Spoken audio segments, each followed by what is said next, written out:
The Art of Not Giving Up. How to Keep Going When Life Gets Tough. Introduction: When life hurts, but you keep going. Somewhere in the world right now, someone is silently fighting a battle that no one else can see. It might be the weight of grief they can't speak about, or the ache of loneliness that creeps in when the world grows quiet. Maybe it's the fear of failure that gnaws at them before they even start. Life is heavy sometimes, heavier than we expect, and definitely heavier than what we let others see.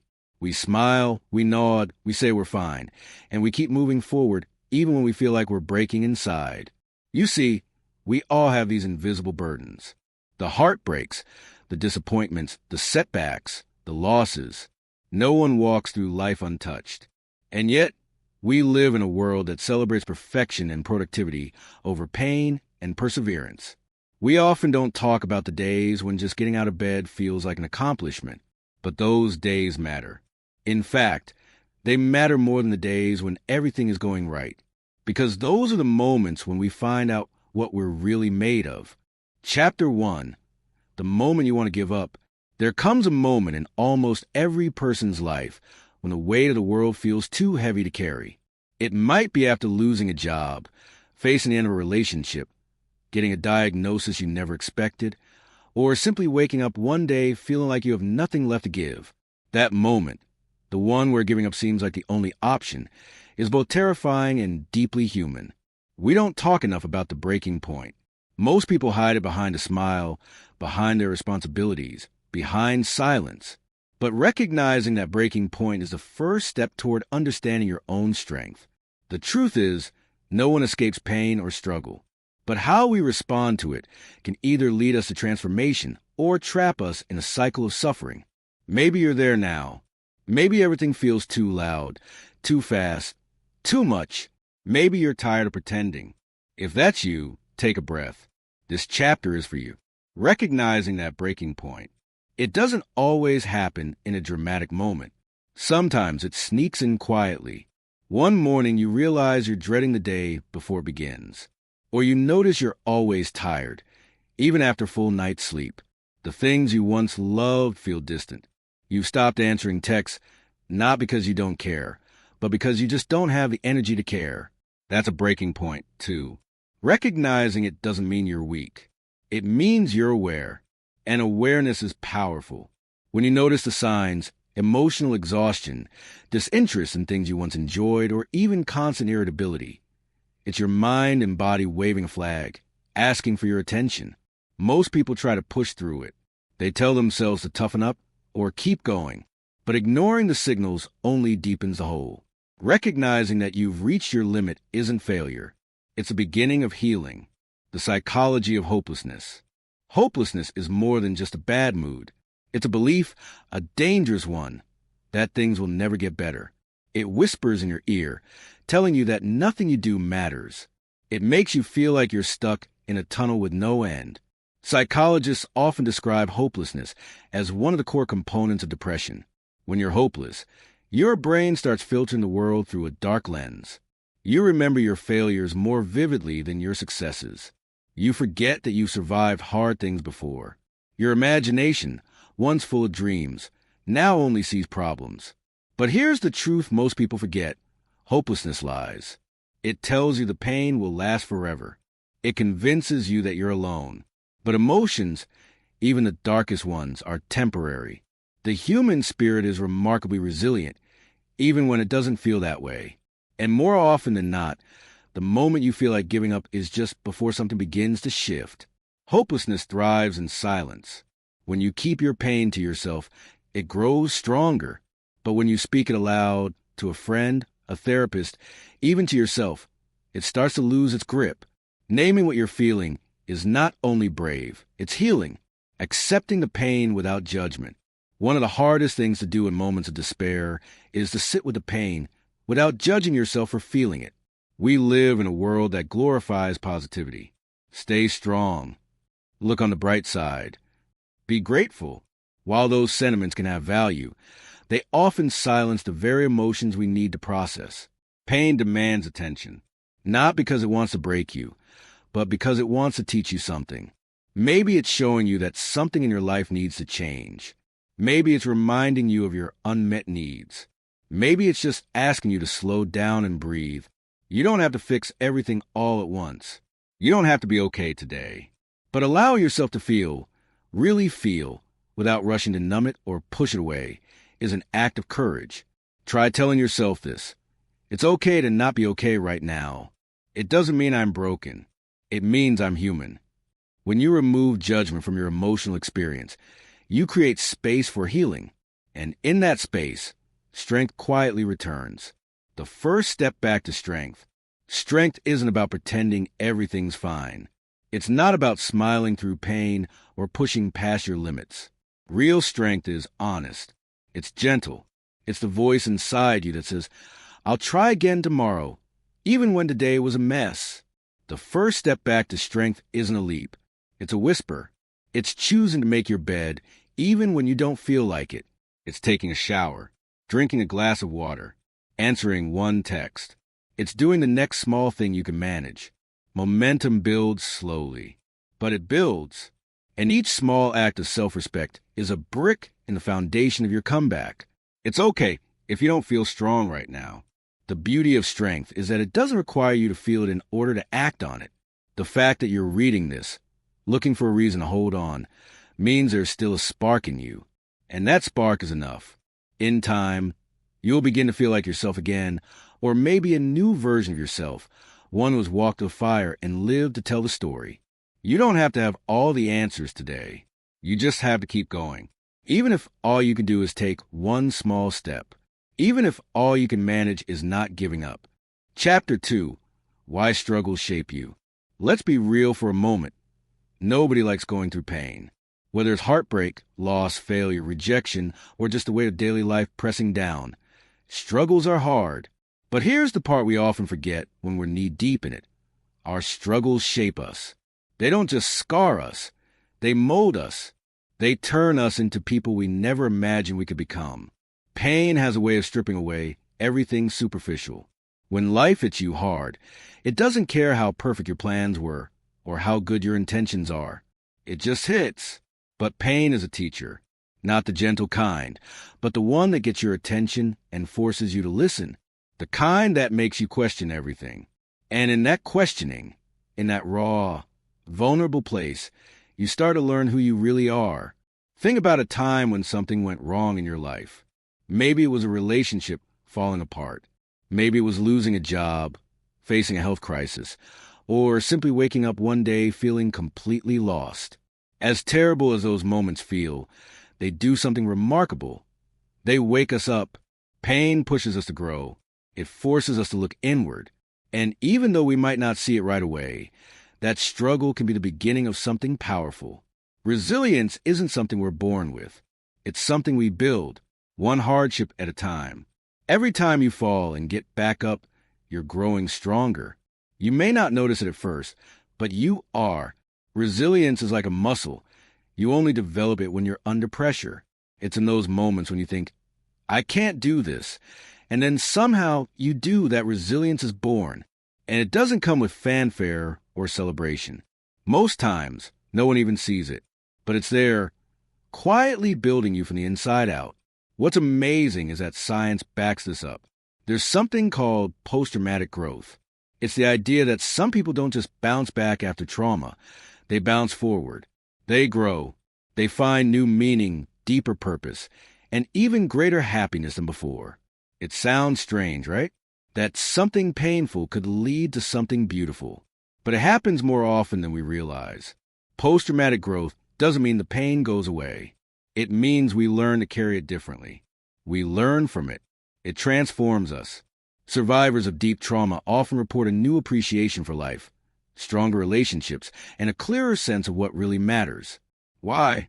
Because when everything is stripped away, you see what's real, what's true, and sometimes that clarity is the gift inside the pain. But here's the truth. Growth doesn't come from avoiding struggle. It comes from owning your story. The whole messy, beautiful, broken thing. Too often, we want to skip the hard parts. We want the victory without the battle. But it doesn't work that way. The person you're becoming is being shaped in the fire. And when you learn to stand in that fire and say, "This is my story and I'm not ashamed of it," something shifts. Owning your story doesn't mean you have to love every chapter. It means you acknowledge it. You stop hiding the parts you're afraid people will judge. You stop pretending. And when you do, you find freedom. You find power. Because the truth is, the very thing you think makes you weak, your struggle, is the thing that makes you strong.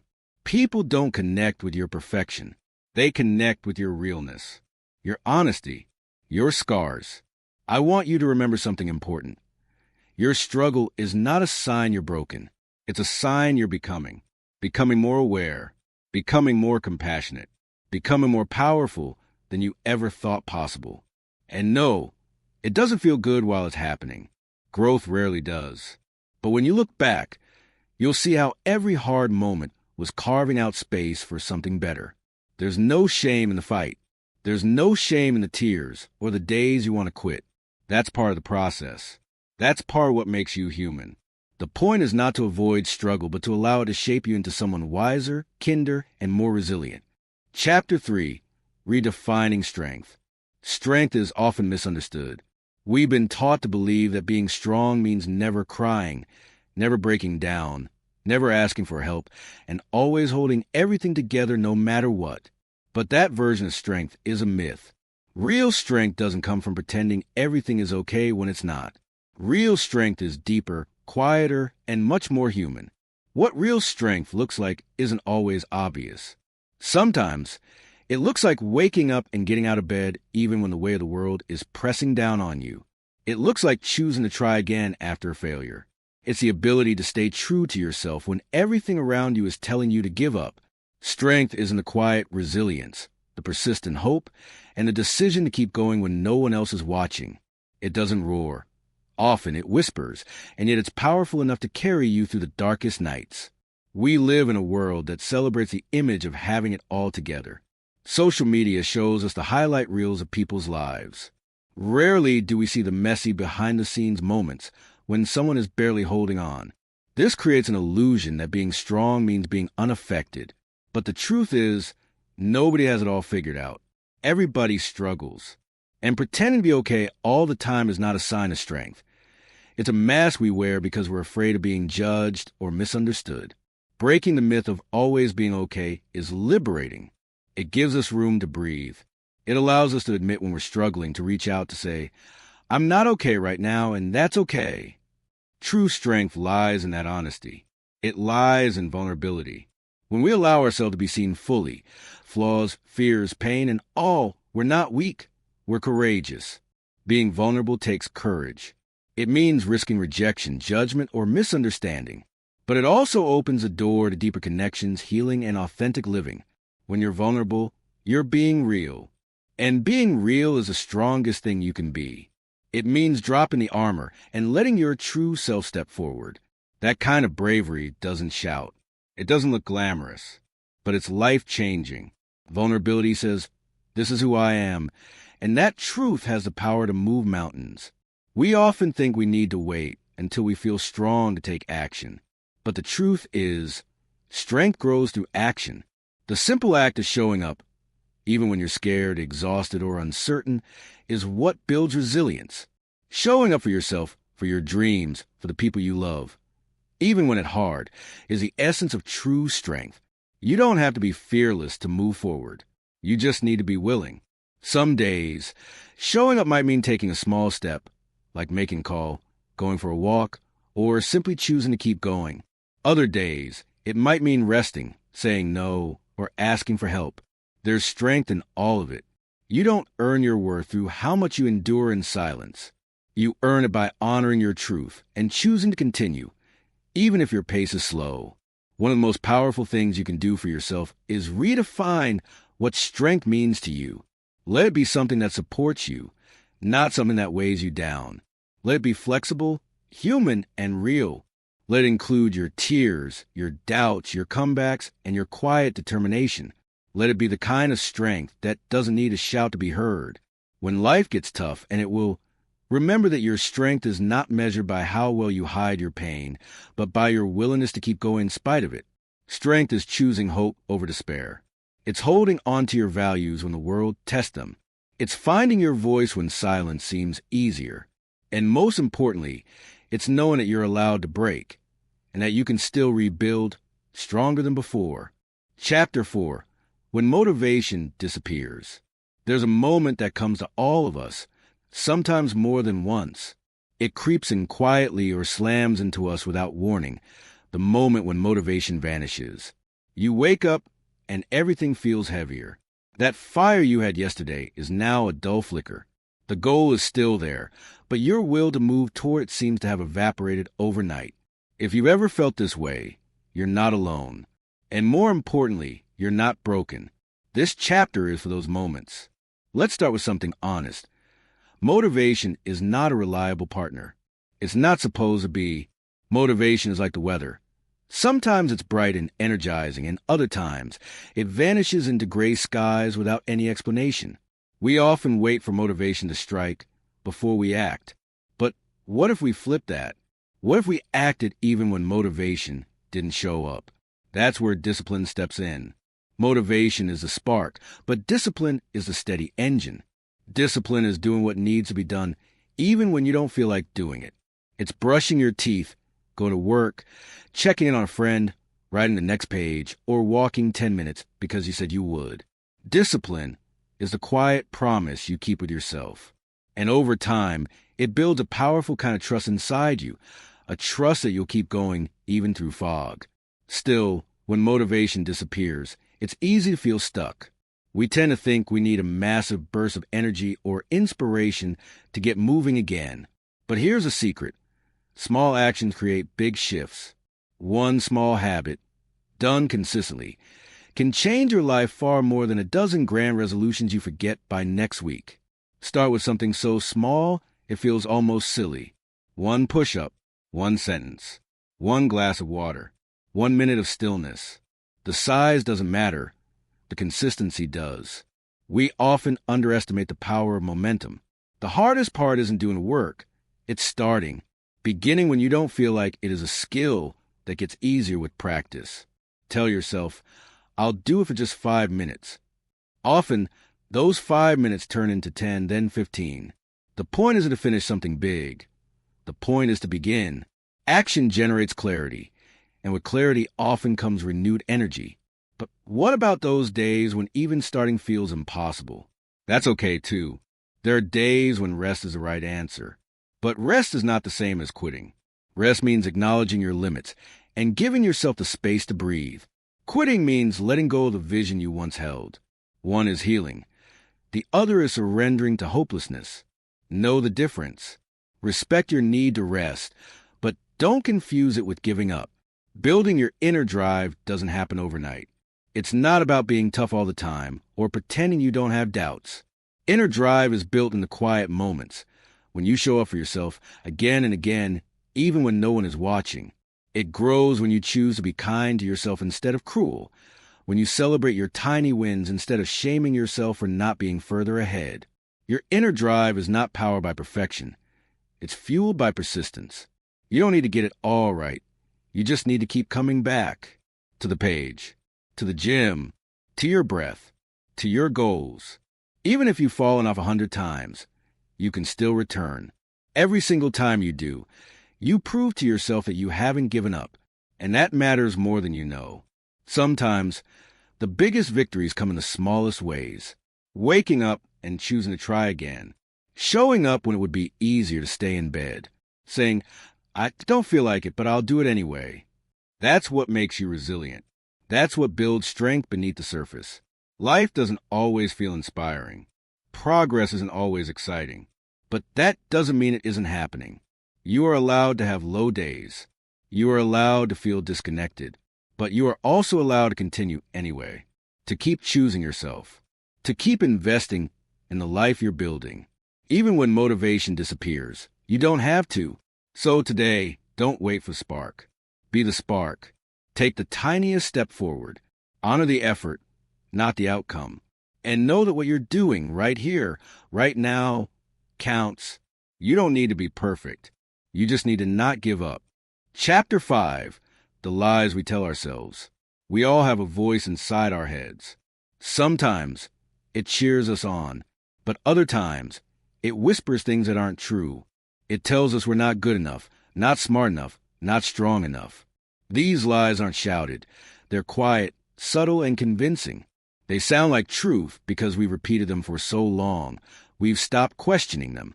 And yet, these inner narratives shape the way we see ourselves, the choices we make, and the lives we lead. You might not even realize you're doing it. Maybe it's the thought that you'll never succeed. So why try?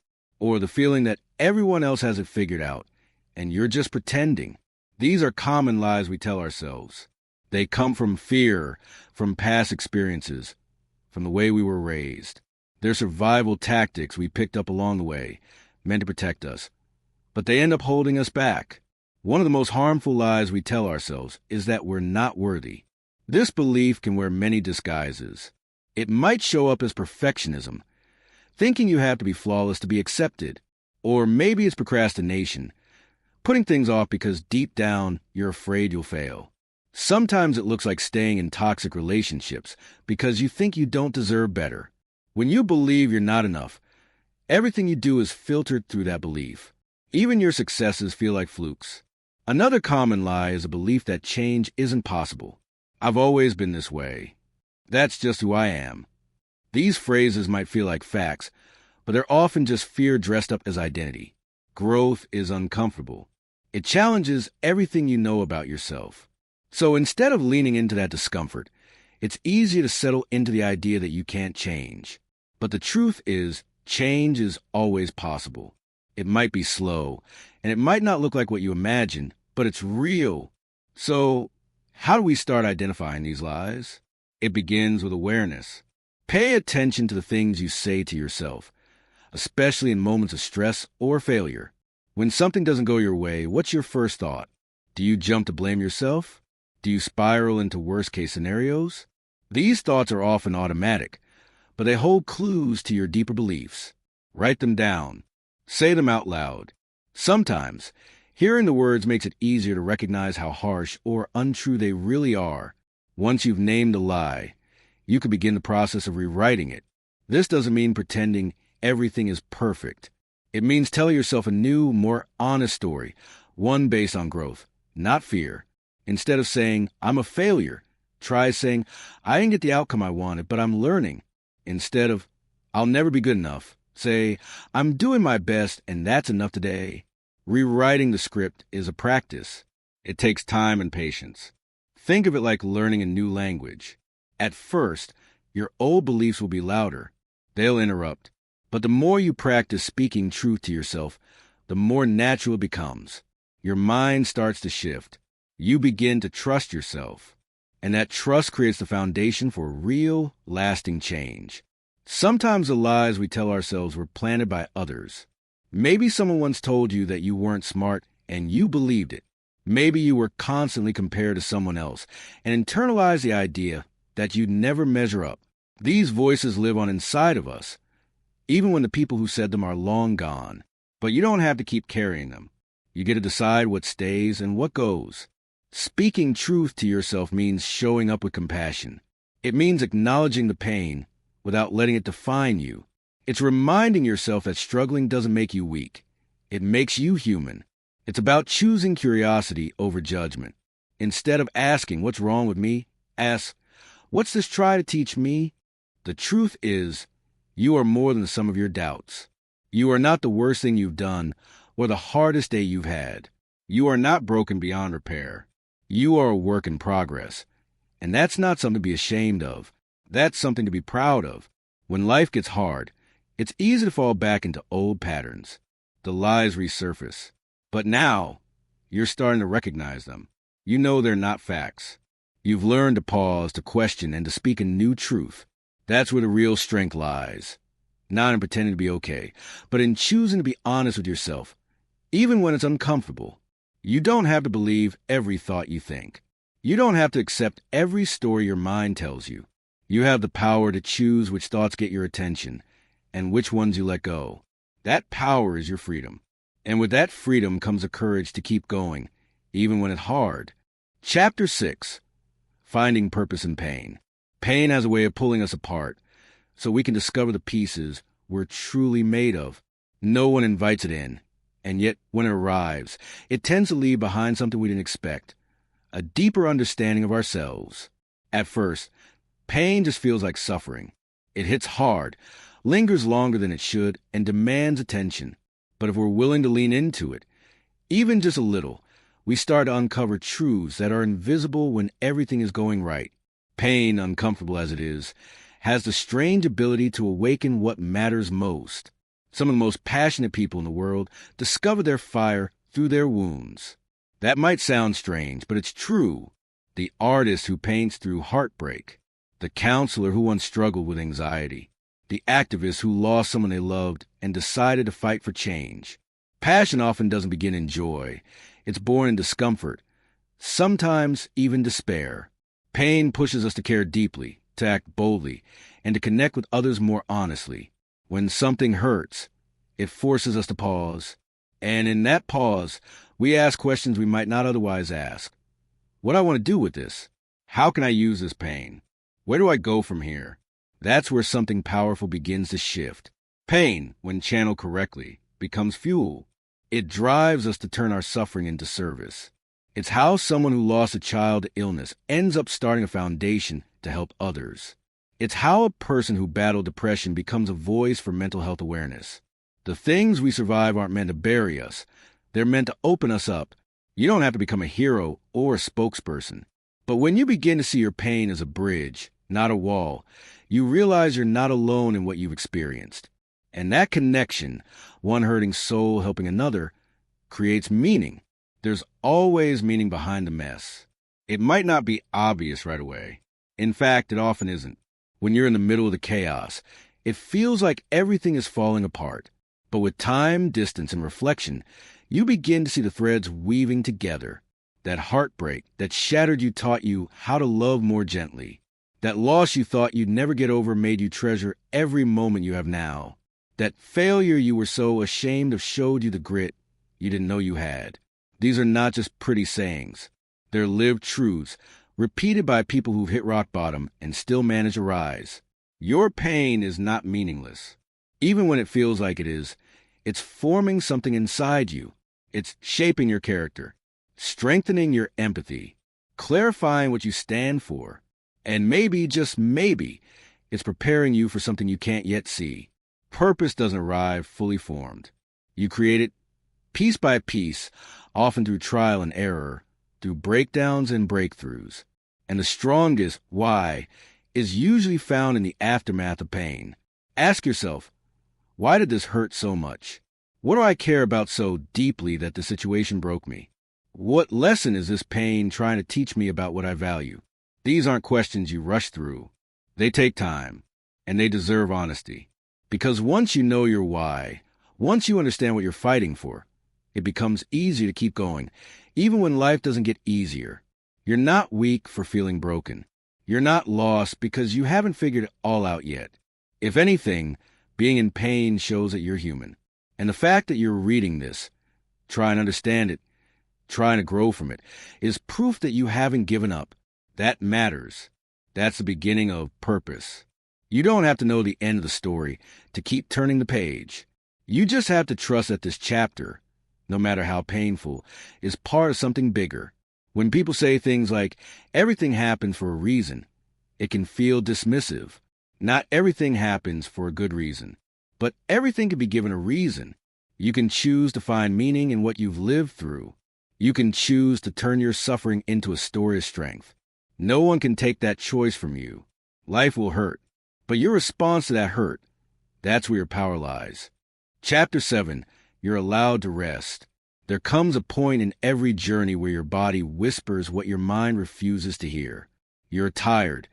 Not just the kind of tired that sleep can fix, but the kind of deep exhaustion that stretches into your bones and burdens your soul. In a world that glorifies hustle and praises those who push past the limits, admitting that you need rest can feel like weakness. But here's the truth. Rest is not quitting. Rest is survival. Rest is wisdom.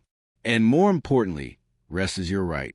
We've been taught, sometimes harshly, that strength is in motion, that to keep going means to never slow down, that resting is the same as giving up. But that idea couldn't be further from the truth. Rest is what allows you to keep going.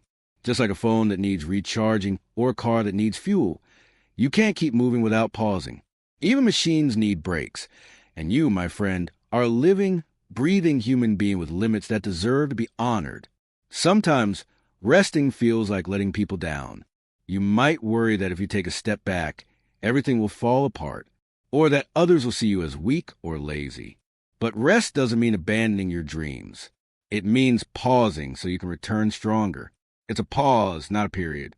There's incredible strength in knowing when to stop and catch your breath. The world will keep spinning, even when you sit still for a moment. And when you get back up, you'll move with more purpose, more energy, and more clarity. Burnout doesn't come all at once. It sneaks up on you like a slow leak in a tire. At first, you barely notice. Maybe you feel a little more tired than usual. Maybe your motivation starts to dip. You tell yourself it's just a phase, and you push through. But over time, that slow leak becomes a flat tire. And suddenly, you can't go on anymore. Burnout breaks you in ways that are hard to repair. That's why recognizing it early is so important. It's in the small signs, losing interest in things you once loved, feeling emotionally numb, being irritable for no reason, or struggling to get out of bed. These are not signs of weakness. They're signals. Your body and mind are asking you to pay attention. They're asking you to rest. You don't need permission to pause, but I'll give it to you anyway. You're allowed to rest. You're allowed to take a break without feeling guilty. You're allowed to say, I need time, and mean it. You are not a machine. You are a person with emotions, responsibilities, dreams, and limits. Life isn't a sprint. It's more like a marathon with rest stops along the way. Taking a pause doesn't mean you failed. It means you're wise enough to know what you need to keep going. Sometimes, the most courageous thing you can do is stop. Not because you're giving up, but because you know deep down that continuing at your current pace will lead to a crash. It's brave to say, this is too much right now. It's strong to say, I need a moment. When you allow yourself to rest, you're choosing self-respect over self-destruction. You're choosing longevity over burnout. And you're choosing to be your own caretaker. Resting doesn't have to mean doing nothing. It can mean sitting in silence for 10 minutes. It can mean going for a walk without your phone. It can be journaling your thoughts, watching the sunset, listening to calming music, or simply taking a deep breath and doing absolutely nothing. Resting is deeply personal. What works for someone else might not work for you, and that's okay. The important thing is that you honor your need to recharge. Recharging your emotional battery takes more than sleep. It requires intention. It requires stepping away from the noise and reconnecting with yourself. Ask yourself, what do I need right now to feel whole again? Maybe it's talking to someone who understands you.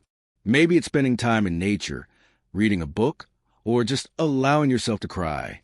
Emotions need release, and holding them in only adds to the weight you carry. When you take time to recharge emotionally, you begin to feel lighter. You start to breathe easier. You return to yourself. We live in a culture that celebrates productivity and views rest as a luxury instead of necessity. But that narrative is changing. More people are realizing that rest is not the opposite of growth. It's a part of it. You can't bloom all year round. Even nature rests. Trees shed their leaves. Flowers close at night. The seasons change, and so do we. Embrace your seasons. Honor your winters as much as your summers. Know that your moments of stillness are just as valuable as your moments of action. Sometimes, it's during rest that clarity comes. When you step back, you begin to see the bigger picture. You remember why you started in the first place. You reconnect with your why. And when that happens, your passion gets reignited, your energy returns, and your heart finds new strength. Rest is not the end of your journey. It's a sacred part of it. Chapter 8, the people around you. When life gets heavy and your heart feels like it's dragging behind you, one thing often determines whether you keep going or finally sit down and give up. The people walking beside you. We don't always realize it, but the energy of others can either be the wind at our back or the weight on our shoulders. This chapter is about those people. The ones who cheer for you, the ones who drain you, and the choices you get to make about who stays in your corner when the fight gets hard. No one gets through life alone. Even the strongest people, the most independent, self-made, resilient souls, every single one has had someone, somewhere, offering encouragement, guidance, or a quiet presence in the background. That's the thing about support systems. They're not always loud. Sometimes it's a friend who texts you after a hard day. Sometimes it's a partner who lets you cry without trying to fix anything. Sometimes it's the mentor who believes in you when you forget how to believe in yourself. The presence of a solid support system doesn't make you weak. It makes you human. And when you're trying not to give up, it makes you more powerful than you know. But here's where a lot of people struggle, asking for help. We've been conditioned to think that needing someone means we're failing. Somewhere along the way, we picked up this lie that strong people do it all on their own. So we carry burdens in silence. We smile when we're breaking inside. And we tell ourselves, I don't want to be a burden. But here's the truth. Asking for help is not a sign of weakness. It's an act of bravery. It means you're self-aware enough to recognize your limits and wise enough to know you don't have to cross the hardest parts of life alone. If guilt rises when you think about leaning on others, take a breath and challenge that guilt. You would help someone you care about, wouldn't you? You'd sit with them, hold space for them, listen without judgment. Then why do you think others wouldn't want to do the same for you? The people who love you want to be there for you. They may not always know how unless you speak up. Give them a chance. Give yourself a break. Let love in. Now, let's talk about the other side of this. The people who aren't good for you. Not everyone in your life is meant to stay forever. Some connections, though once close, turn into something that holds you back. Toxic relationships don't always look like loud fights or cruel words. Sometimes, they show up as a friend who constantly criticizes your dreams. The relative who makes you feel small. The partner who doesn't show up when you need them most. These aren't easy bonds to let go of. They often come with history, shared memories, even guilt. But just because someone's been in your life a long time doesn't mean they've earned the right to stay. Letting go isn't about hate or revenge. It's about peace. It's choosing to protect your mental and emotional energy. It's saying, I deserve to be surrounded by people who see me, support me, and want the best for me. And when you clear out the space toxic connections take up, you make room for healthier, more uplifting relationships to grow. Creating a circle that lifts you doesn't happen overnight. It takes intention. You start by noticing how people make you feel after you spend time with them. Do you feel energized or drained? Seen or dismissed? Safe or judged? Begin to gravitate toward those who inspire you to be your best self. People who remind you of your strength on the days you forget it, who sit with you in silence when there are no words, who cheer when you rise and hold you when you fall. Sometimes your circle isn't huge. That's okay. It's better to have a few people who truly get you than a crowd that only shows up when it's easy. Quality always outweighs quantity when it comes to support. Even one genuine connection can be a lifeline. And if you're in a season where you feel like you don't have anyone like that yet, don't lose hope. You can build that circle. Seek out support groups, community spaces, mentorship opportunities, or simply start being the kind of friend you like to have. The right people will find you. Often, they've been waiting for someone like you too. Relationships are mirrors. They reflect who we are, who we're becoming, and sometimes who we no longer want to be. The people around you can light a fire within you or slowly extinguish your spark. When you're on the edge of giving up, the voices you hear matter. The hands reaching out matter. Make sure you surround yourself with people who remind you of why you started, who encourage you to keep going, and who never let you forget your worth. Chapter 9. Stop comparing. Start living. There's a quiet thief that slips into our lives more often than we realize. It doesn't break down doors or shout for attention, but it steals something far more precious than possessions. Our peace of mind. That thief is comparison. We live in a world that constantly invites us to measure our worth against someone else's. From scrolling through social media feeds filled with curated snapshots of other people's lives to hearing stories of someone achieving more, doing better, or living louder, we're often left wondering, am I enough? Comparison can be incredibly sneaky. It doesn't always feel like jealousy.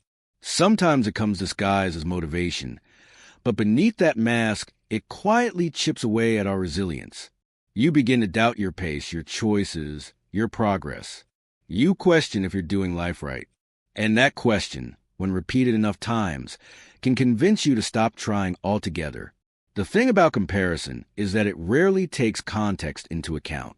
It shows you someone's highlight reel and asks you to compare it with your behind the scenes. You see the celebrations, but not the sacrifices. The polished product, but not the messy process. You don't get to see the insecurities, the failures, or the internal battles the other person faced, but you see all of your own. And yet, you judge yourself as though both sides of the scale are equal. In truth, comparison destroys resilience because it weakens your inner foundation. When you're constantly measuring your life against someone else's, you start to lose sight of your own path. You no longer focus on your journey, but theirs. And the moment you step off your own road to walk someone else's, you leave behind everything that makes you unique.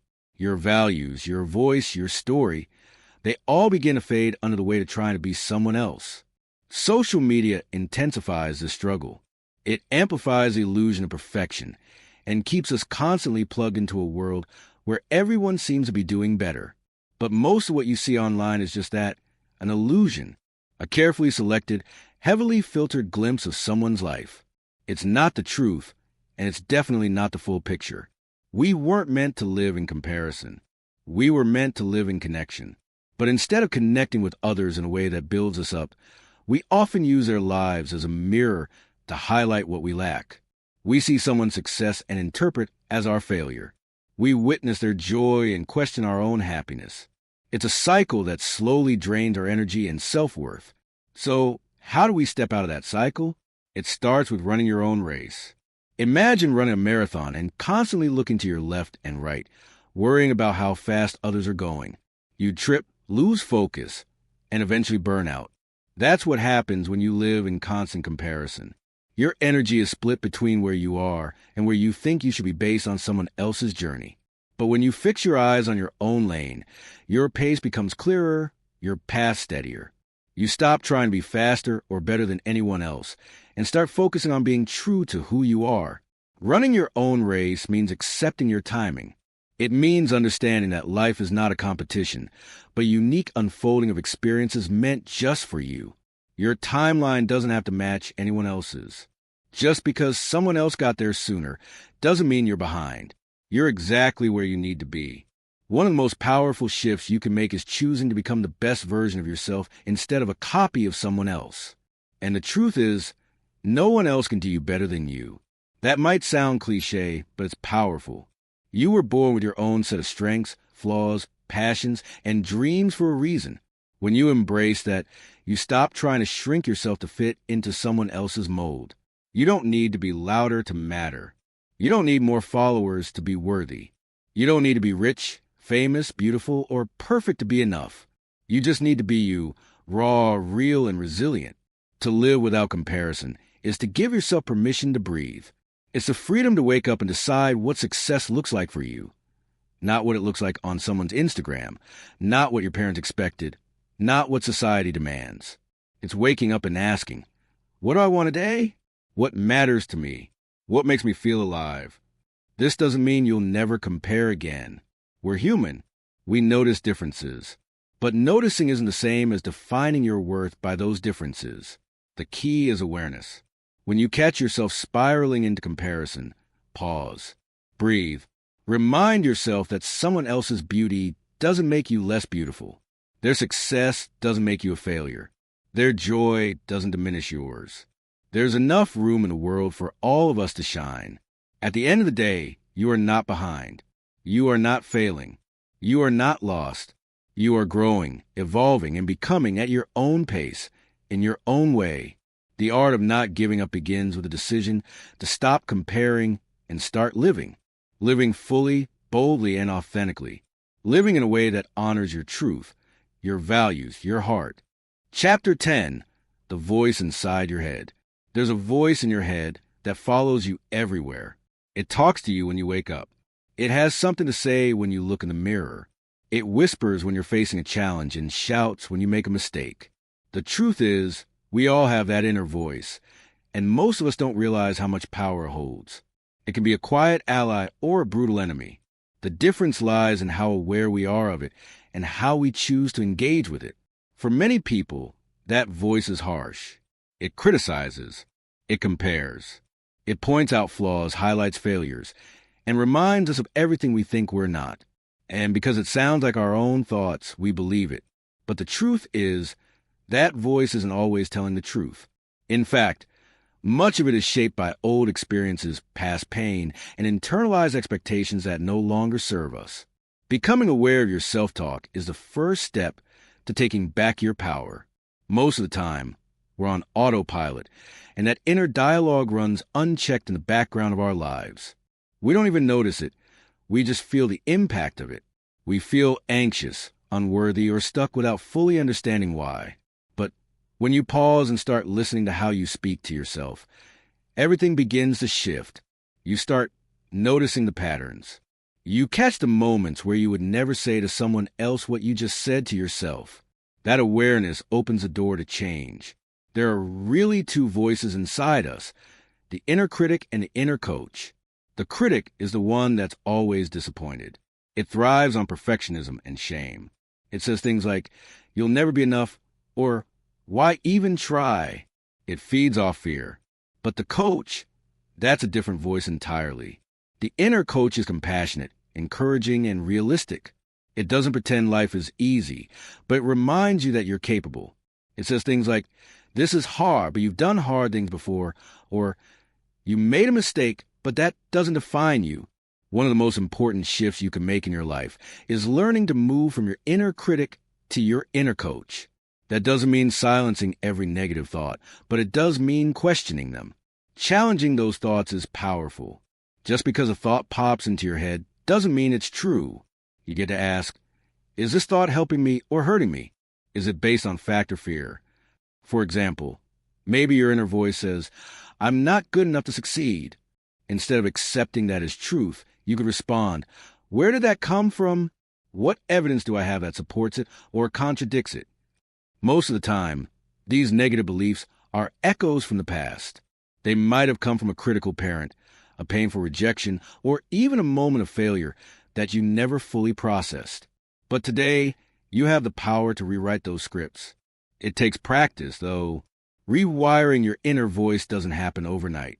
It's a daily process of noticing, questioning, and choosing a different response. And this is where self-compassion becomes your greatest tool. Self-compassion isn't about making excuses. It's about recognizing your humanity. It's speaking to yourself the way you would speak to someone you deeply care about. It's acknowledging your pain without judgment. It's allowing yourself to be a work in progress. Some days, being kind to yourself might feel unnatural. If you're used to being hard on yourself, gentleness can feel weak or unfamiliar. But here's the truth. Compassion isn't weakness, it's strength. It takes real courage to be soft in a world that often demands you be tough. It takes courage to tell yourself, "I'm doing the best I can," and mean it. Self-compassion also builds resilience.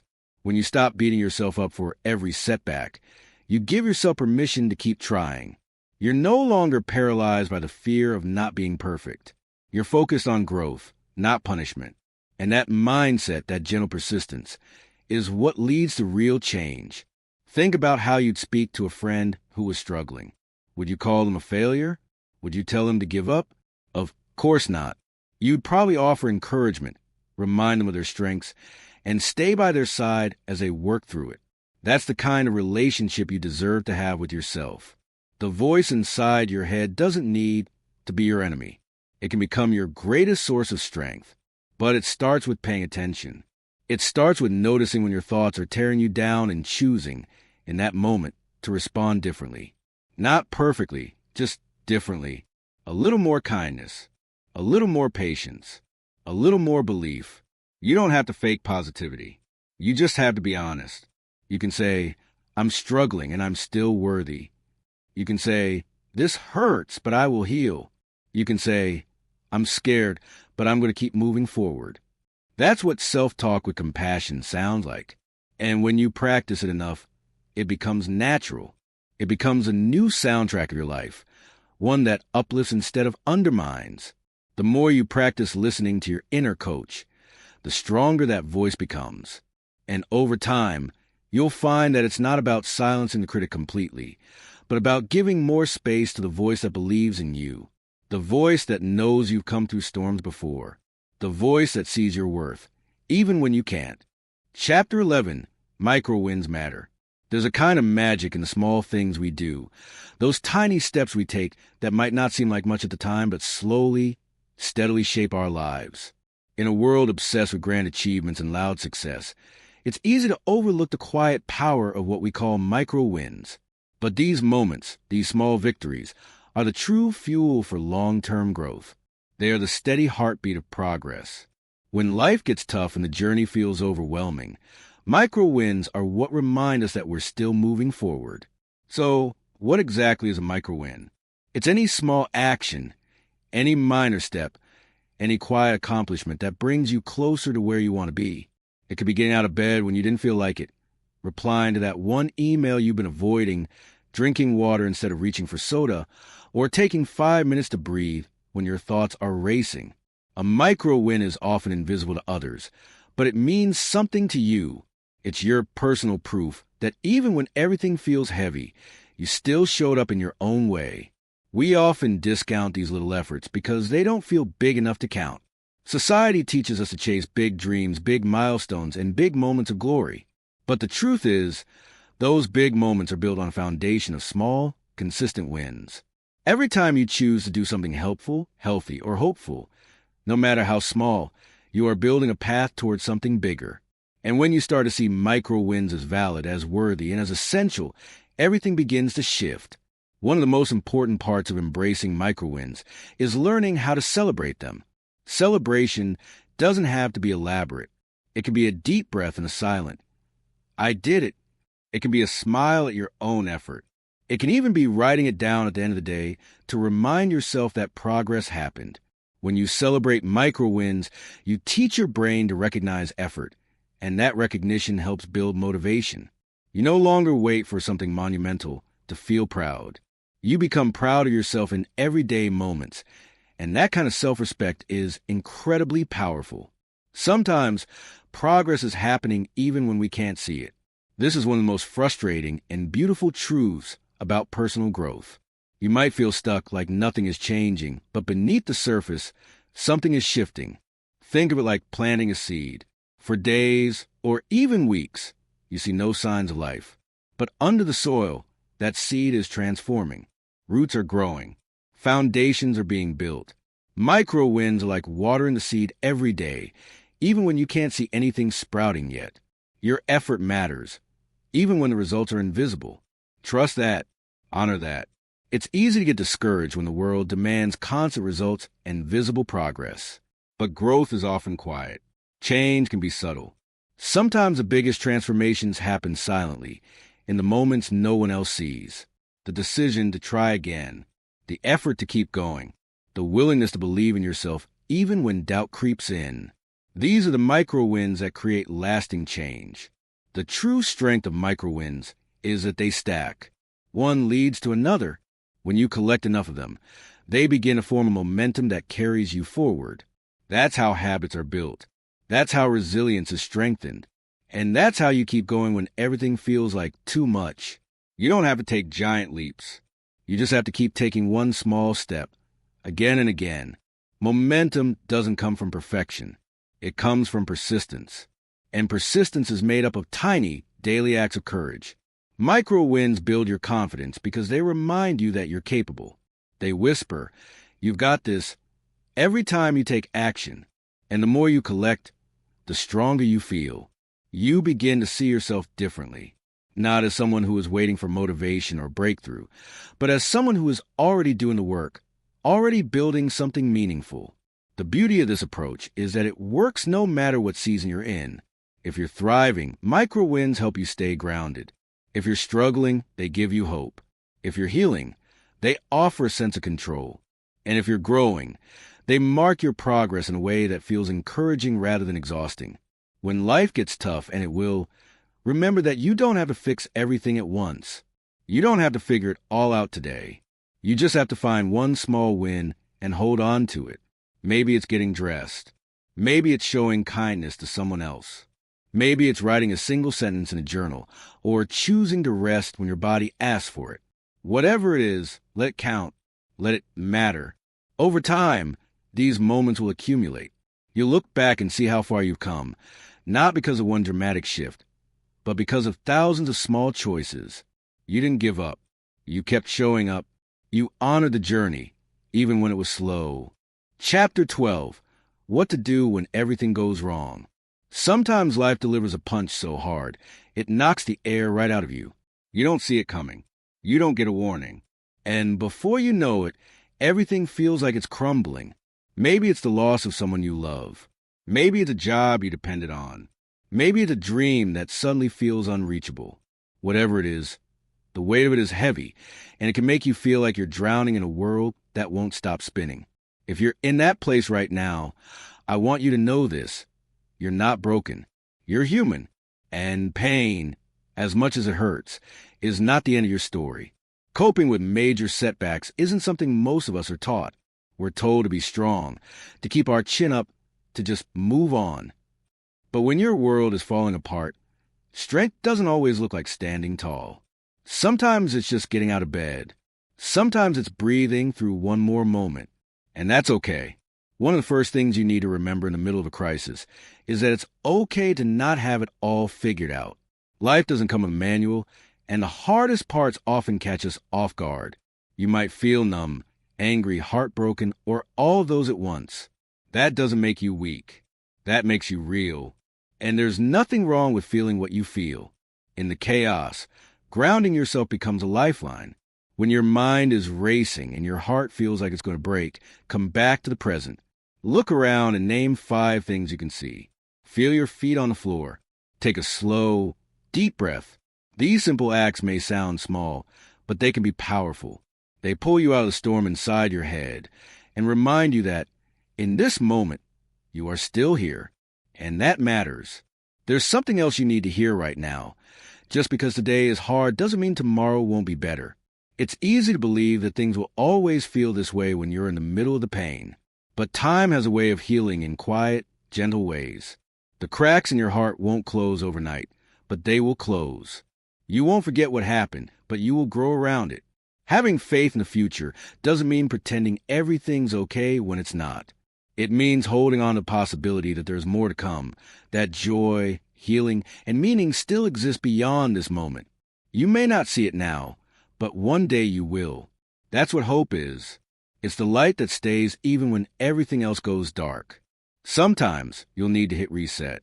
That doesn't mean giving up. It means taking a pause, reassessing, and choosing to begin again. Rebuilding after everything goes wrong is one of the hardest things a person can do. But it's also where some of the most beautiful stories begin. You get to decide what the next chapter looks like. You get to take back your power, one small step at a time. Rebuilding doesn't happen in leaps and bounds. It happens in whispers, in the quiet moments where you choose to believe in yourself even when no one else sees what you're trying to do. It's in the courage to try again, to get up again, to show up for your life even with a tender heart. Rising from the ashes doesn't always look dramatic. Sometimes it's silent, it's private, it's deeply personal. But make no mistake, it's powerful. Every time you choose to keep going, even when your heart is tired, you are rising. Every time you take care of yourself in small, compassionate ways, you are rebuilding. Every time you reach out for support, you are resetting the foundation. You are not your failures. You are not your worst moments. You are not the pain that tried to break you. You are the strength that stayed. You are the hope that refused to fade. You are the story that isn't over yet. And no matter how wrong everything feels right now, I promise you this. It won't always be this way. One day, you'll look back and see how far you've come. One day, the pieces will start to fit again. One day, your heart will feel light and your spirit will feel strong. Until that day comes, keep breathing. Keep grounding yourself. Keep believing that healing is possible, because it is. And because you are worth it. You've made it through hard days before. You will make it through this one too. And you'll come out of it not just standing, but rising. Chapter 13. The Discipline of Hope. Hope isn't something we stumble upon when the storm passes. It's something we choose, build, and nurture even when the skies stay gray. That's what makes it so powerful. Hope is not the same as blind optimism or pretending everything is fine. Hope is a quiet voice that whispers, try again, even when you've already tried 100 times. And like any meaningful discipline in life, hope takes effort, consistency, and heart. In the hardest seasons, when life feels like it's pressing in from all sides, it's tempting to see hope as something fragile, something reserved only for the lucky or the naive. But that's a lie. Hope is not passive. Hope is a choice you make with your feet on the ground and your eyes wide open. It's not sitting around waiting for a miracle to happen. It's about showing up again and again, even when there's no guarantee that things will change tomorrow. We often misunderstand hope as a feeling, but real hope is more like a muscle. If you don't use it, it weakens. But if you practice it, if you feed it daily, it gets stronger. Feeding hope looks different for everyone. For some, it's starting the day with a few quiet moments to reconnect with purpose. For others, it's journaling, praying, reading something uplifting, or simply taking one more step forward. What matters most is that it becomes a habit, something you intentionally bring into your life. We are constantly feeding something in our lives. We're either feeding our fear, our doubt, and our pain, or we're feeding our strength, our courage, and our hope.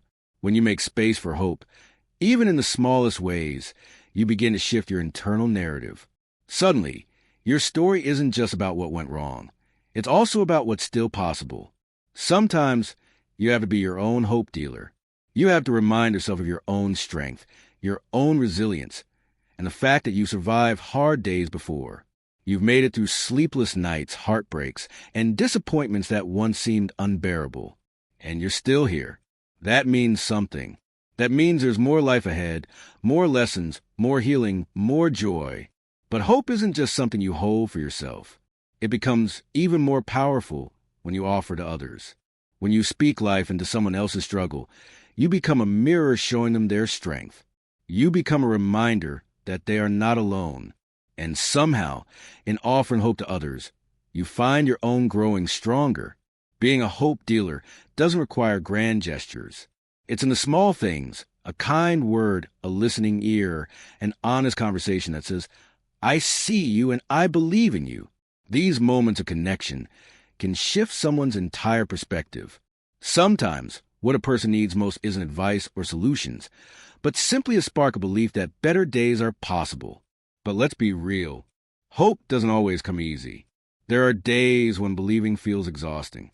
Days when you don't want to hear, it's going to get better, because you've been waiting for so long. That's where the discipline comes in. The discipline of hope is about choosing to believe in the long game, even when the short term feels dark. Hope doesn't deny reality. It doesn't ignore pain or struggle. Instead, it looks pain in the eye and says, you won't break me. It looks at setbacks and says, you won't stop me. It looks at the future, not with certainty, but with courage. Believing in the long game of life means trusting that your story is still unfolding, even when the current chapter is hard. It means having the patience to endure what you don't understand, while still leaning into what you believe is possible. And it means holding on, sometimes with tears in your eyes, to the belief that life is still worth showing up for. This is not about toxic positivity. This is about true, gritty, resilient hope. The kind that doesn't flinch when things get tough. The kind that holds space for grief and joy in the same breath. The kind that knows healing isn't linear and progress isn't perfect. If you ever felt like giving up, let this be your reminder. You don't have to feel hopeful to choose hope. Some days, all you need is a decision to keep walking, even if your steps are slow and shaky. That choice, that quiet, defiant act of not giving up, is an act of hope. Hope is not something that just visits us on the good days. It's something we cultivate, protect, and pass along. And in doing so, we become stronger, not in spite of the hard times, but because of them. Chapter 14, The Art of Acceptance. Sometimes the hardest thing to do is nothing at all, not in a lazy or passive way, but in the deep, soul-level surrender that comes when you stop fighting what is. That's the heart of acceptance. It's not about giving up. It's not about liking what happened. It's about freeing yourself from the inner war you've been fighting for far too long. We all have this moment. Maybe it comes after a breakup, after a loss, after life deals us a card we never wanted to play. You sit there in the aftermath, feeling the weight of what you didn't choose, the job you didn't get, the person who didn't stay, the dream that didn't work out, and everything in you want to go back, change it, resist it, argue with it. But at some point, you realize you're only exhausting yourself, that no matter how loud your inner resistance is, reality won't change to match it. That's where acceptance begins. Acceptance is not weakness. It's strength disguised as stillness. When you stop wrestling with the parts of life you can't control, you reclaim the energy to rise in the parts you can. So many people live trapped in resentment, and should have been, or why me, not realizing that the fight is what's breaking them, not the actual circumstance. What breaks us isn't the pain itself, but the refusal to allow it. Learning to accept doesn't mean you don't feel the pain. It means you let the pain be there without turning it into a story that chains you. It means you stop rehearsing the injustice. Stop trying to force people to understand or situations to make sense. You breathe through the mess. You soften your grip. And in that softening, you start to feel something unexpected: freedom. When we begin to accept reality without resentment, we make room for peace to come in. And that peace isn't because everything is suddenly perfect. It's because we've stopped demanding that it be. We're no longer waiting for life to meet our terms before we let ourselves breathe again. We're no longer putting our peace on hold until the world aligns with our expectations. One of the biggest lessons in the art of acceptance is learning to let go of what you can't control. That includes people's opinions, their decisions, the past, and sometimes even the outcome of your own efforts. You do your best. You show up with heart. But after that, you release. Because holding on too tightly will only hurt you. Letting go doesn't mean you stop caring. It means you stop carrying what was never yours to hold. It's trusting that even when things don't go your way, life is still moving. You are still growing. And not everything has to make sense in the moment to have meaning in the end. Acceptance is power because it puts the control back where it belongs, in your response. You may not get to choose what happens, but you always get to choose what you do next. And when you accept what is, you stop reacting and start responding. That shift alone changes everything. You become calmer, clearer, stronger. You begin to notice opportunities you couldn't see before because your vision was clouded by resistance. This is an easy path. Acceptance takes practice. It's a daily decision to stop rehearsing your pain and start respecting your peace. It's choosing not to get swept up in the chaos of things you can't fix. It's saying, yes, this hurts. Yes, I wish it were different. But I'm still here. I'm still breathing. And I'm going to take the next step anyway. And then something beautiful begins to unfold. You find what some call radical peace. It's the kind of peace that doesn't depend on circumstances. It doesn't need everything to be okay for you to be okay. This peace is rooted in the truth that life doesn't have to go your way for it to still be worth living. You can still find beauty, still feel joy, still create love, even in the middle of what's broken. Radical peace comes when you finally stop fighting the moment and decide to live it fully, honestly, with your heart open, even if it's aching. It's a fierce kind of softness. And once you feel it, you understand why acceptance is not the end of the story. It's the beginning of healing. If you're walking through something heavy right now, I hope you know this. You don't have to make sense of everything to move forward.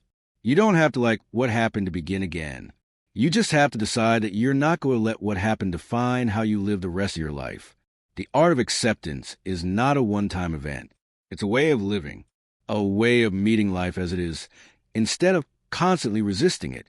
It's how you stop suffering twice, once from the pain, and again from the struggle against it.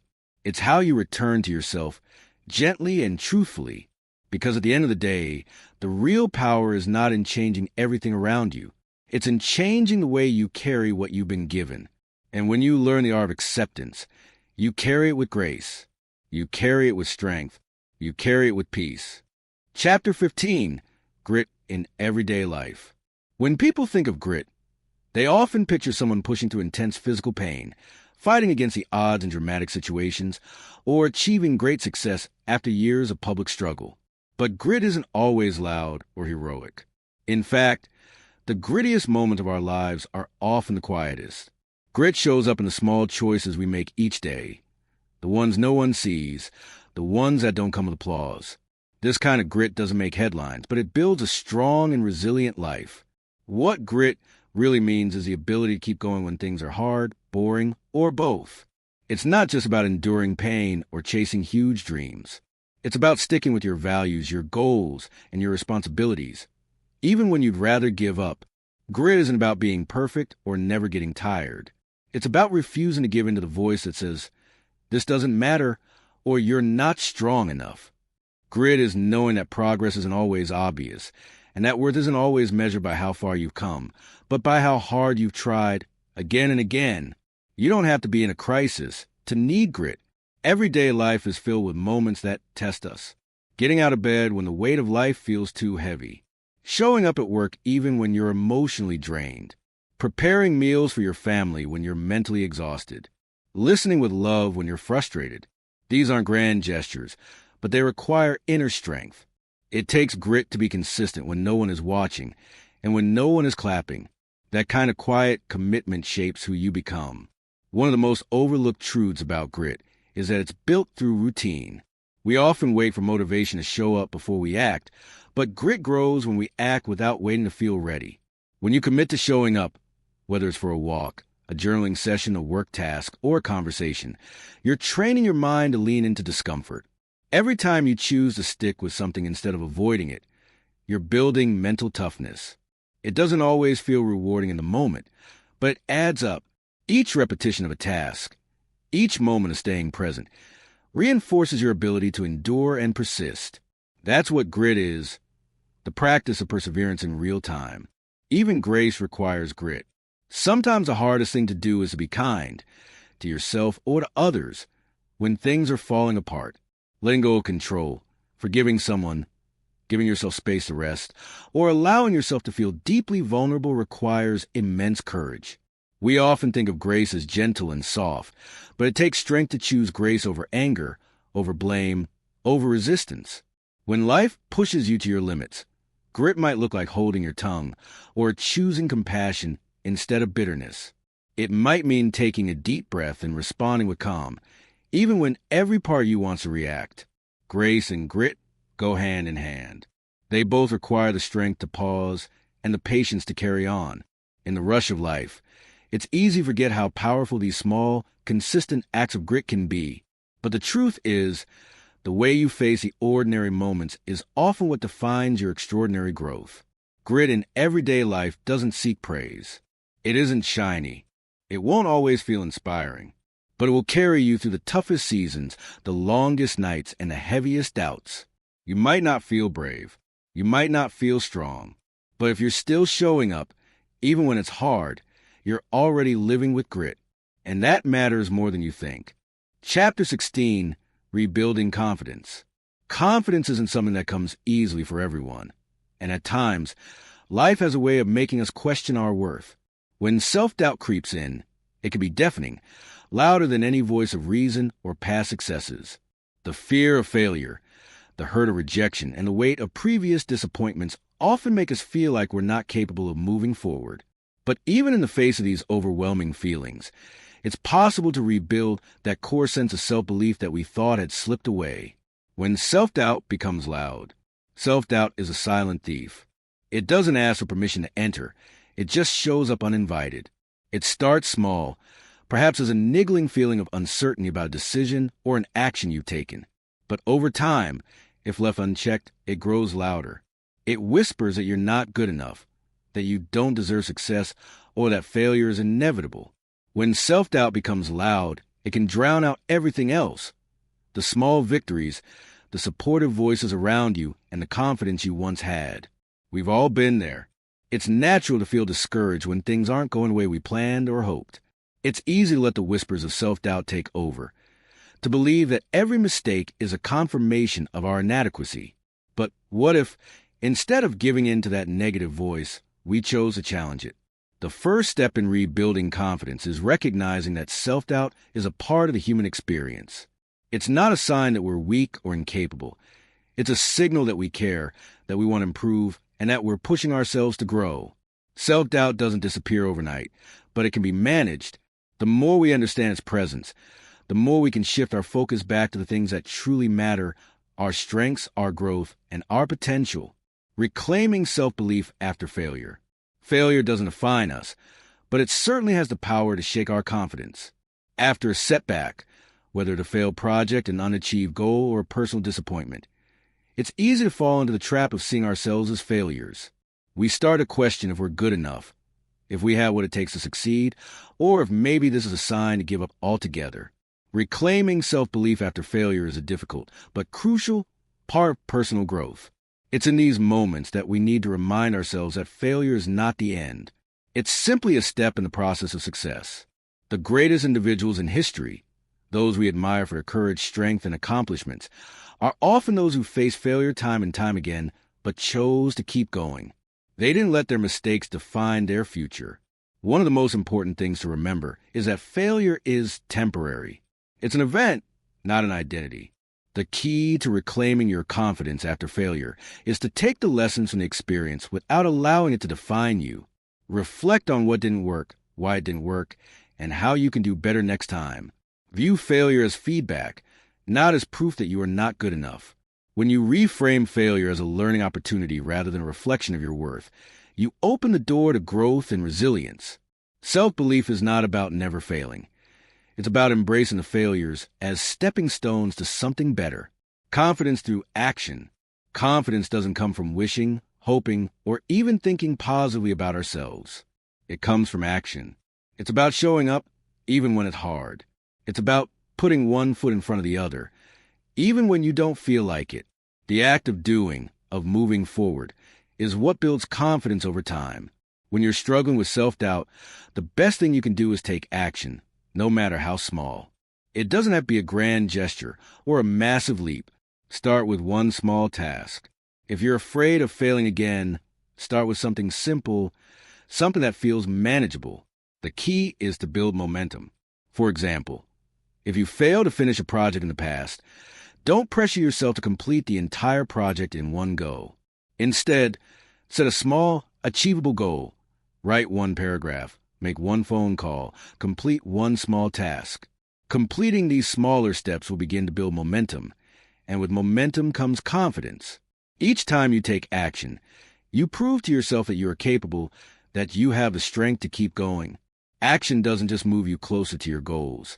It also shifts your mindset. It moves you from a place of helplessness to a place of empowerment. It reminds you that you have control over your choices and your future. Becoming your own encourager. One of the most powerful ways to rebuild your confidence is by learning to become your own encourager. Often, when we're struggling with self-doubt, we look to others for validation. We seek out praise or support, hoping that someone will tell us we're doing okay.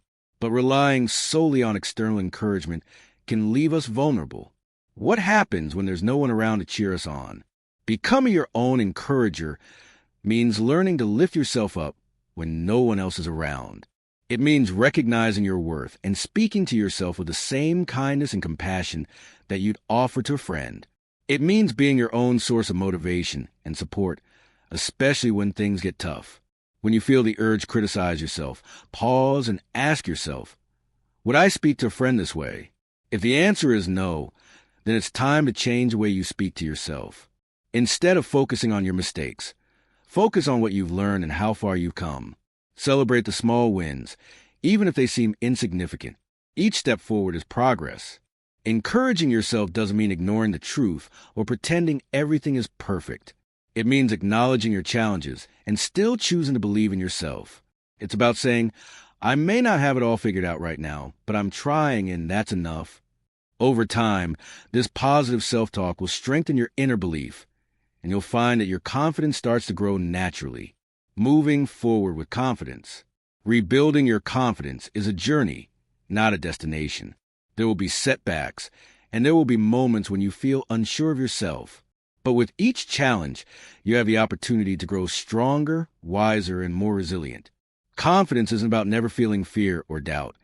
It's about facing those feelings and choosing to keep moving forward despite them. The road to self-belief is built through small actions, by shifting the way you think about failure, and by choosing to encourage yourself every day. As you begin to trust in your ability to overcome obstacles, you'll find that confidence becomes less about what you accomplish and more about who you become in the process. You have everything you need to rebuild your confidence. All it takes is the courage to take that first step, no matter how small, and the willingness to keep moving forward, no matter what. When you make that choice, you'll find that you're capable of far more than you ever imagined. Chapter 17, Anchoring Yourself. When everything around you feels like it's falling apart, the strongest thing you can do is anchor yourself. Life will always have chaos, unexpected losses, broken plans, shifting emotions, and uncertain futures. But just like a ship in a storm, if you are anchored, you may sway, you may feel the pull of the waves, but you won't drift aimlessly or be swept away. Anchoring yourself is a skill, a habit, and in many ways, an act of courage. It's about finding stability within when the world outside gives you none. There comes a time when chaos doesn't knock, it barges in. You might lose your job unexpectedly, receive heartbreaking news, or feel overwhelmed by the pressures of everyday life. In those moments, people often feel like they're losing their grip. But here's the truth. Chaos doesn't have to be the end of your story. It can be the very chapter that transforms you. Finding stability doesn't mean controlling everything. It means finding peace despite the uncontrollable. It's not about having a perfect plan, but rather about having strong roots. Just like a tree holds firm through windstorms because its roots run deep, you can stay grounded through life storms when you know what your anchors are. One of the most powerful ways to stay grounded is by creating habits and rituals that bring you back to yourself. These aren't just routines for the sake of repetition. They are reminders that you're still here, still capable, and still connected to purpose. Something as simple as making your bed each morning, writing in a journal, practicing deep breathing, or taking a mindful walk can become a sacred act. These grounding habits act as daily signals to your brain that you are safe, consistent, and in control of your space, even when everything else feels out of control. They might seem small, but their impact is anything but. The beautiful thing about rituals is that they can be entirely your own. You don't need to follow anyone else's morning routine or copy what works for someone else. Your ritual might be a cup of tea in silence, stretching your body with gentle movement, or even lighting a candle and sitting in stillness. What matters is that it connects you to a deeper part of yourself, the part that remains unchanged no matter how loud the storm gets. These are the moments that help you return to who you are again and again. Faith, values, and vision serve as some of the most powerful internal anchors. Faith doesn't always mean religion. It can mean trust in yourself, in the process of life, in something greater than the moment you're in. When you have faith, you're not denying reality. You're choosing to believe that pain is not permanent and that light is still possible. That belief, even if small, becomes a seed of strength. Your values are another unshakable anchor. When you know what truly matters to you, like honesty, compassion, growth, or love, you gain a compass of decision-making, even when your emotions are all over the place. In the middle of chaos, your values remind you of who you are. They keep you from reacting in ways that go against your character. When everything feels unstable, values bring clarity. And then there's your vision. Vision isn't just about your career or your 5-year plan. It's about how you want to live. What kind of person do you want to become? What legacy do you want to leave? When you keep this bigger picture in mind, setbacks become detours, not dead ends. It becomes easier to keep moving forward when you know what you're moving toward. Now, let's talk about one of the most underrated but powerful anchors of all, gratitude. In difficult times, gratitude might feel like the last thing you want to reach for, but that's exactly when it's most needed. Gratitude isn't about pretending things are okay when they're not. It's about finding the small glimmers of light in the dark.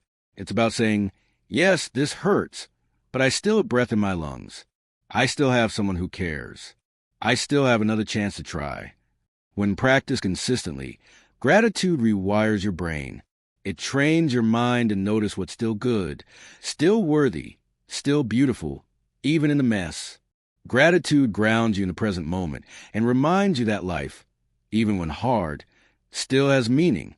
A simple practice of writing down 3 things you're grateful for each day can shift your entire mindset over time. It reminds you that while life may be tough, it's also filled with moments worth holding on to. Anchoring yourself doesn't mean you won't feel pain or doubt. It doesn't mean you'll always have it all figured out. It means that even when you're lost, you're not hopeless. Even when you fall, you know how to rise. It means you've built something inside of you that circumstances can't shake. And every time you come back to your rituals, your faith, your values, your vision, your gratitude, you come home to that strength. There's something deeply empowering about learning how to stay rooted in a world that constantly shifts. It gives you confidence, not an illusion of control, but in your ability to weather whatever comes. You stop fearing the storm because you know you're anchored. Chapter 18, Letting Go of the Timeline. Life has a way of moving at its own pace, and often that pace doesn't line up with the timeline we've created in our minds. We set goals, make plans, and build expectations around what we think should happen and when it should happen. We envision success in a certain time frame, believing that everything must unfold according to a specific schedule. But reality has a funny way of proving that things don't always go as planned. And when life doesn't follow the script we've written, it can feel frustrating, disheartening, and even defeating. We all experience moments when we feel like we should be further along than we are. Whether it's reaching a career milestone, achieving personal goals, or even finding a sense of peace or fulfillment, the feeling that we've missed the mark can be overwhelming. But here's the truth. Life doesn't need to follow a set timeline. In fact, the best things often happen when we stop trying to control the timing and instead allow life to unfold at its own pace. Life doesn't always go as planned. We've all been there. You've set a plan, worked hard, and waited eagerly for things to fall into place. And then, suddenly, everything takes a turn you didn't expect. The job you thought you'd get slips away. The relationship you believed in falls apart. Your dreams, once so clear, now seem distant and out of reach. It's easy to become discouraged when life doesn't unfold the way we imagined. It's hard not to feel like we failed when the outcome doesn't match our expectations. But the truth is, life isn't about following a perfect, linear path. It's messy. It's full of detours, bumps, and unexpected turns. And that's okay. One of the hardest things we have to come to terms with is that we can't always control the outcome of our efforts, no matter how much we plan. We can only control the present moment, the actions we take today, and how we respond to the challenges that arise.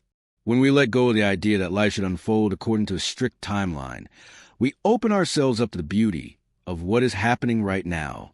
We give ourselves permission to stop rushing and start living, trusting the timing of your life. Trusting the timing of your life means recognizing that everything happens for a reason, even if you don't understand a reason right away. It's about having faith that your path is unfolding in the way it's meant to, even if it's not what you had envisioned. It's easy to feel discouraged when things aren't happening according to the plan you've mapped out. But what if the delays, setbacks, or unexpected turns are actually leading you to something better than you could have ever imagined? Imagine you're on a road trip and you're following a map. You think you know exactly where you're going and how long it will take to get there. But along the way, the map tells you to take a detour. At first, you're frustrated. You thought you knew the best route. But as you take the detour, you find new sights, new experiences, and maybe even a better destination than you originally planned. That detour wasn't a mistake. It was part of your journey. Life is like that. When we trust that the timing of our life is unfolding in its own way, we allow space for growth, for new experiences, and for lessons that can only be learned through life's unexpected turns. Trusting the timing doesn't mean being passive.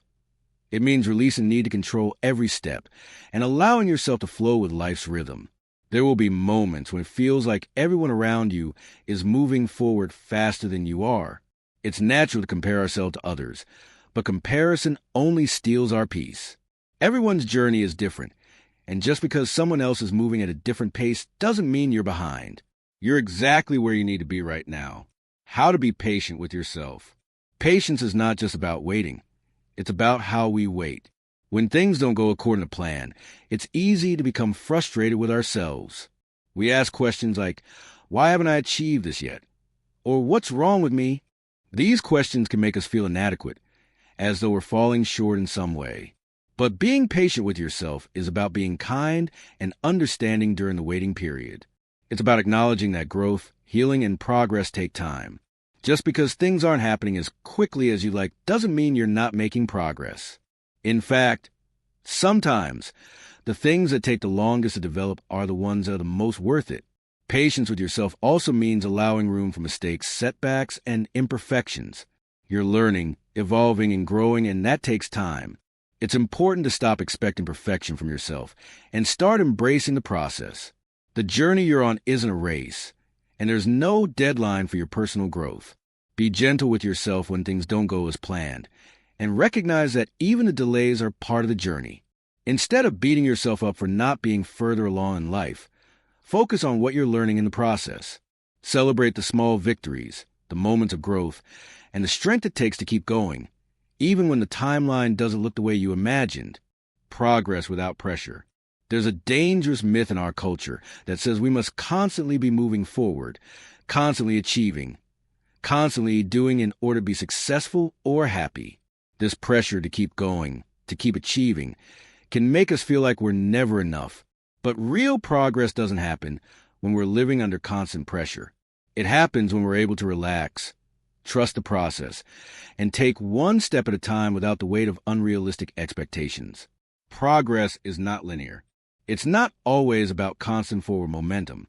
Sometimes, progress means taking a step back in order to gain clarity. Other times, it means pausing, reflecting, and recalibrating your path. When we let go of the pressure to achieve on a strict timeline, we open ourselves to the natural flow of growth. We realize that progress doesn't have to be rushed or forced. Learning to make progress without pressure means celebrating the little steps. It's about appreciating the effort you're putting in each day, even if the results aren't immediately visible. It's about recognizing that everything you do, every choice, every small step, every bit of progress counts, even if it doesn't show up on a timeline. Letting go of the timeline means releasing the idea that success has a set deadline. There is no right time to accomplish things, and there is no race.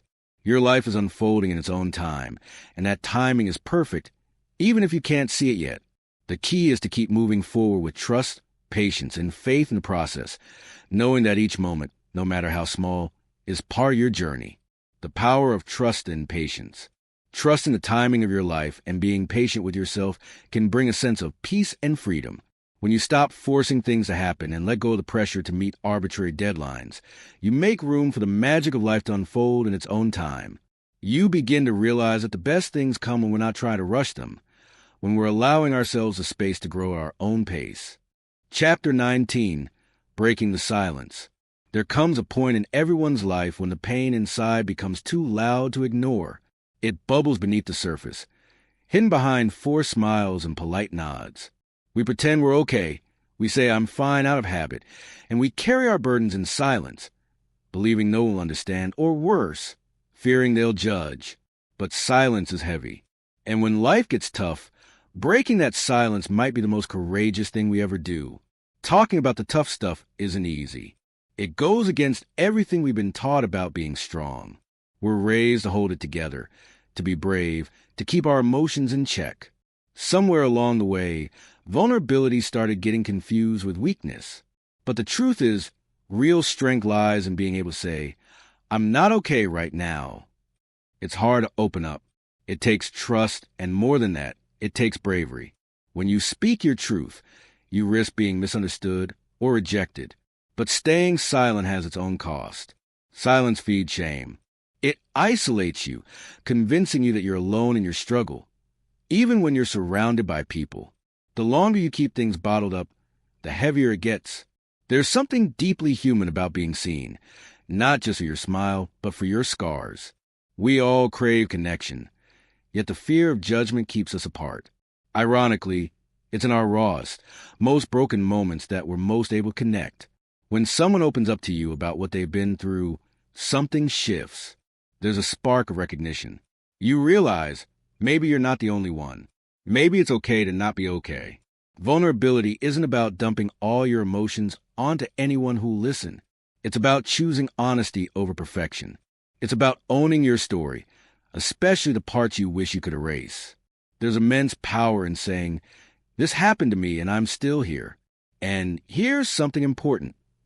Mental health conversations matter. They matter more than we often realize. For generations, mental health was the invisible battle, unspoken, misunderstood, and brushed aside.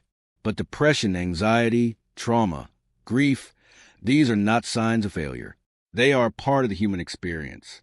Just like we wouldn't hide a broken arm, we shouldn't hide emotional pain. Speaking up doesn't mean you're weak. It means you're human. Sometimes, the act of putting your pain into words is the first step toward healing. Naming your emotions, giving them space, takes away their power to control you. The darkness becomes less overwhelming when you shine a light on it. And sometimes that light is a conversation, a phone call, a journal entry, a single sentence whispered through tears. "I need help." When we break the silence, we open the door to connection. We give others permission to be honest too. We create a safe space where healing can begin, not just for ourselves, but for the people around us. One brave voice can inspire another. And before long, that courage becomes a ripple effect. Healing isn't always found in solitude.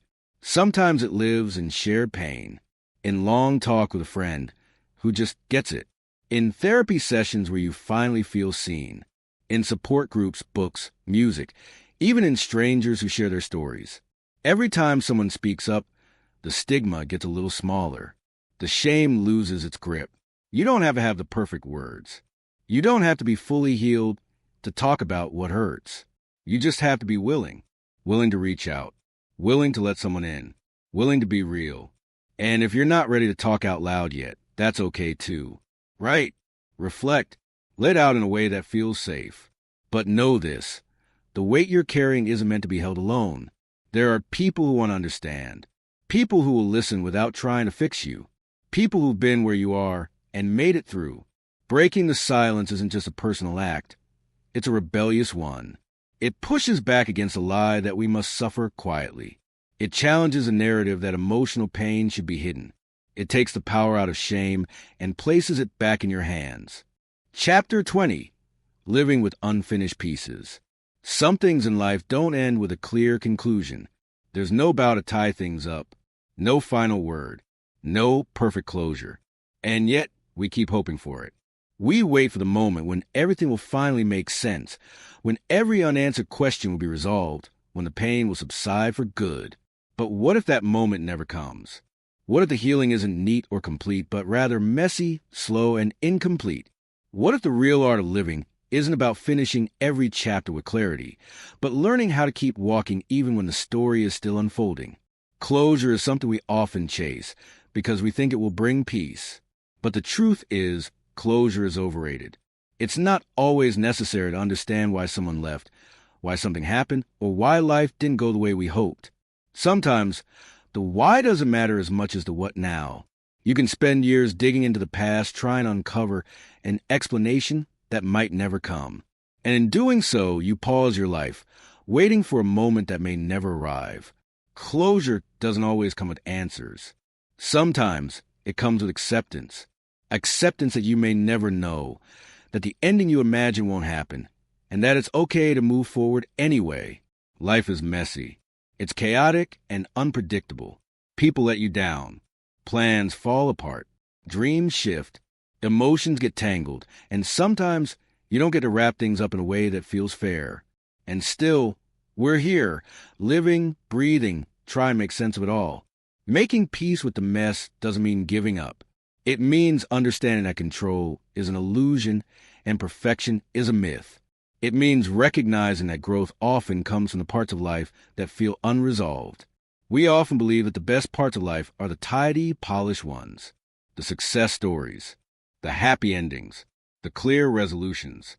But more often than not, the most powerful growth happens in the middle of the storm, in the confusion, in the heartbreak, in the unfinished chapters. It's where we discover what we're made of. It's where we learn to be strong, to be soft, to be honest.